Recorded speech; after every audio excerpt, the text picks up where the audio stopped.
Okay, Truman, we've got your email, and what we think you're trying to do is you're trying to put 15ml from one machine and 15ml from the other. So obviously we've only got 2 singles at the moment, but a twin machine with 2 pumps would fill 15ml of one product and 15ml of another, combining it. So what we're going to try and do, what we've just done is we put a nozzle, it's actually running VG and PG, so a very thick liquid and a very thin liquid. So got 2 machines together, set up just to fill randomly an amount, probably about 30ml, something like that. So I'm going to press start on both machines at the same time. So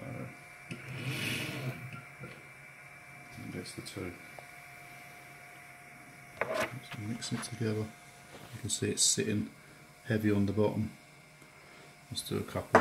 Just press both buttons at the same time. Again, we haven't set it very well, so they feel they're not connected together.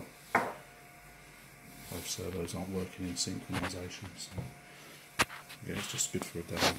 Just do one more, and press the button exactly at the same time.